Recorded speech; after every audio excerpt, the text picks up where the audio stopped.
Hey guys, it's Troy in London town. Welcome to another video. Should you be vulnerable with women or not? It's a fraught question. It's one that gets asked all the time, ad infinitum, ad nauseum, year after year after year. And we're going to delve into it now in this video.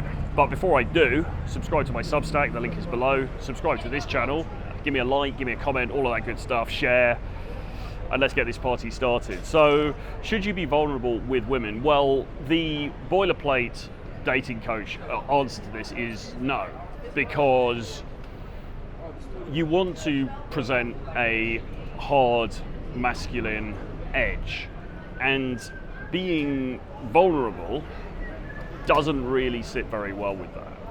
Okay, it doesn't really add up very well. Okay, think about it. Think about the late great Hulk Hogan, right? How vulnerable is that guy going to be at any given moment with a female? Probably not very. Okay, think about Brad Pitt in Fight Club. Think about Daniel Craig as James Bond. Okay, think about any big screen, popular culture icon of masculinity, and just think about that guy and imagine, is he going to be crying into his teacup over something that happened in his childhood, over some kind of trauma that happened to him when he's engaging with a woman? Think about Don Draper in Mad Men. Is that guy going to be weeping about some slight that occurred when he was 15 years old? Well, actually he does, but not really directed to the women that he deals with, not most of the time anyway, okay? And this is actually where we get to the crux of the issue, because for the most part, the problem with excess displays of vulnerability, and what I'm talking about here really is certainly anything to do with your ex, just can it, man, just dump it. Don't, certainly. If things ended badly with your ex and it was something like she dumped you or she cheated on you or something like that, don't be bringing that up, for God's sake, with anybody new that you date, because it's automatically going to mark you out as, well, it doesn't, she's going to ask why, isn't she? In her head, the new woman is going to be, at the very least, asking, well, hang on a minute, why did she dump him? Why did she cheat on him, right? Is there something deficient there? At the very least, it's going to raise questions, okay? In her mind, even if she doesn't vocalize them, all right? So don't mention any of that stuff. But we're also talking about things like childhood stuff, childhood trauma, problems at work, all of this, whatever. I mean, a myriad of things can get all of us down, okay? And the truth of the matter is, and this is the uncomfortable truth behind the curtain, is that actually we are all vulnerable. Men are vulnerable. I mean, maybe because men are, in general, the operating mechanic tends to be slightly less emotional than women, so maybe men are able to contain it a bit better. Maybe, sometimes, not all men, not in all circumstances, but maybe as a general baseline, that's the reality. But nevertheless, the fact remains that we are all vulnerable, right? We can all get upset by things. We all get annoyed by things. We all get frustrated. We all have our illusions shattered, our dreams dismissed by an uncaring universe, right? That's going to happen, regardless of who you are, your gender, anything. Okay, that's just how life is. The question then is how you express it and who you express it to. And should you be expressing it to the women in your life, or to women in nascent relationships with you who you want to draw further into your world? Should you be expressing that stuff? And as I say, the overall, and certainly the boilerplate advice from the men's dating sphere is no, you shouldn't. And it makes good sense, because as I say, you don't want to be this soppy flannel crying into his handkerchief. Oh shit, it's gone. Crying into his handkerchief about this and that, okay? It's just not a good look, okay?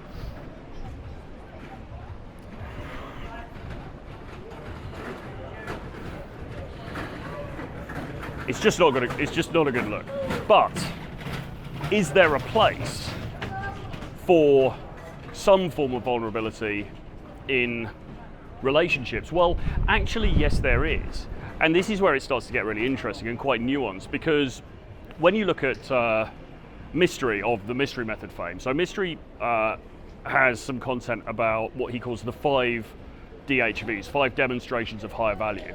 And these are classically attractive masculine traits that you can drop into stories that you tell about yourself. So one of them is leader of men.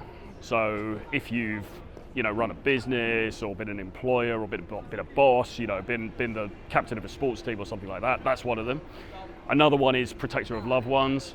So if you ever jumped into a stream and saved the family dog or something like that, then that's a really good example. That could be something you tell as an anecdote sometimes when you're on dates and things. Another one though is willingness to emote. Okay, willingness to emote. Now, what does that mean? Well, actually, it sounds a lot like getting vulnerable. Okay, willingness to emote, to speak emotionally, to become emotional about something. Sounds very similar, doesn't it, to being vulnerable. So, in my view, the trick here really is not so much whether you can be emotional in certain circumstances, it's more what you do with that feeling, okay? And the very worst thing that you can do, the very last thing that you want to do, is look like you are overwhelmed, okay?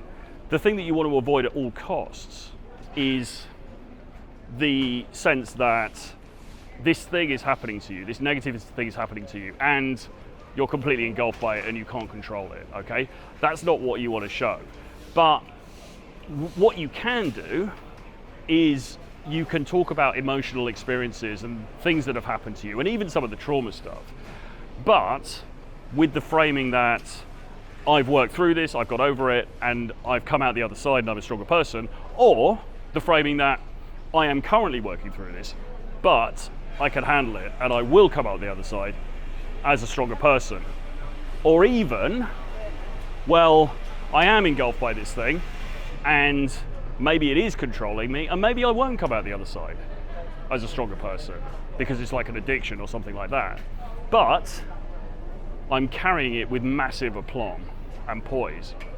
And a good example of somebody who's done that is Robbie Williams, the pop singer, and Pete Doherty, to some extent, the rock star. Rock stars are a good example of this because you've got people who are clearly, this is not all rock stars in all cases, but I'm saying there's sort of a genre of this. There's a kind of almost like a meme of this, where you've got people who are very clearly addicted to something or other, some drug, some practice, fame itself, whatever. And you can see in their eyes, and you can see in their communication, what they talk about, how they conduct themselves in interviews, that they're almost getting engulfed by it, that they're almost being tipped over the edge by the thing. And maybe there isn't going to be a happy ending. There isn't always a happy ending. What about Kurt Cobain? From Nirvana, for example. There's not always going to be a happy ending to these things. Amy Winehouse is another example. But their talent and their charisma and their aplomb and their style makes up for it, okay?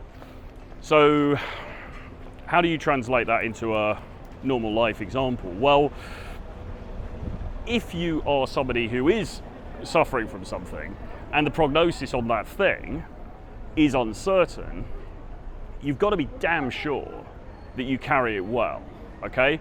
You've got to wear it like a fine tailored suit, basically. And that way you can get away with it.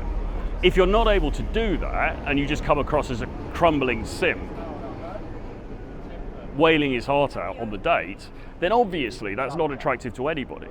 But if you can carry it with some style and some aplomb, then you can actually utilize it, and it can be quite powerful. Because the other thing is that something that the Manosphere guys miss is the idea of light and shade, and varied tempos, and varied colour in dating, okay?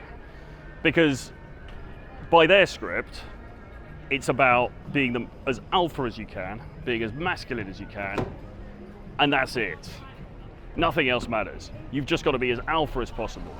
You've got to be as big as possible. You've got to be as mean as possible. You've got to be as unemotional as possible. And if you do all of that, then women are just going to flock to you and fall in love with you, and everything's going to be good.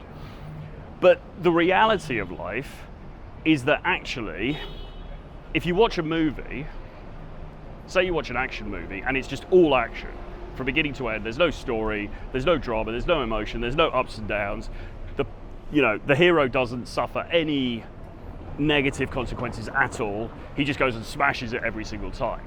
If you saw a movie like that, it would be a very unsuccessful film, right? People wouldn't want to watch it. And when you watch, again, look at the James Bond films, right? Or look at Nobody. I think the film Nobody, there's the sequel's out right now. I've seen the posters for it. It looks like they've taken a slightly comic twist with it this time. But anyway, when I saw the original of that action film, and you know, it's not like the guy is winning out in every single situation all the time. In fact, he suffers quite a few blows before he comes out victorious, okay? There's ebbs and flows, all right? In any great film, in any great story, in any great piece of music, you know, there are crescendos and there are quiet parts and there are fast bits, exciting bits, and then there are slow, reflective bits, okay? And that's really what you want to bring out in the social realm. That's what you want to bring out when you're dating. Because nobody likes a story that's just linear and just has one dominant note the whole way through, even if the dominant note is itself attractive. So a lot of people like action movies, right? That's fine. It's probably maybe one of the most popular genres that there is. People like action movies. But if it's all action and there's nothing else, there's no story, there's no emotion, there's no identification with the character, then it gets pretty tired pretty quickly. So do women like masculine alpha guys? Yeah, for sure. Whatever that means. And that can mean different things in different contexts. But anyway, yes, they like masculinity, of course. And they like strength, of course. But do they like it as an unvaried diet that never changes, that never shifts in any capacity whatsoever? Not really, no.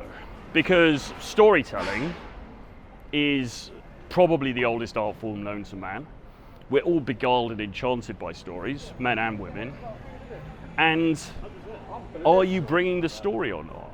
Are you bringing dynamism? Are you bringing excitement? Are you bringing magnetism with what you present in the social scene? Or are you just a one-note, one-trick pony? And so this is where vulnerability can come in, because it tempers the other aspects of your persona a bit, but the other aspects of your persona still have to exist, okay? Otherwise, you risk tipping over into flannelldom and just being a wet blanket, and that's no good either. Hope that makes sense. It's nuanced, but a lot of this stuff is, and it's not like there's one answer that fits all, okay? But vulnerability, or the tactical use of vulnerability, or indeed willingness to emote under certain circumstances, can be very powerful as an additional color in your palette as the artist here, okay? Anyway, with that being said, please do subscribe to the Substack. So I'm dropping regular pieces of writing, regular articles with more depth than the videos, so link below. Do subscribe to this channel. Do like, comment, share the video. Hope you enjoyed it, and I'll see you guys again very soon. Bye-bye.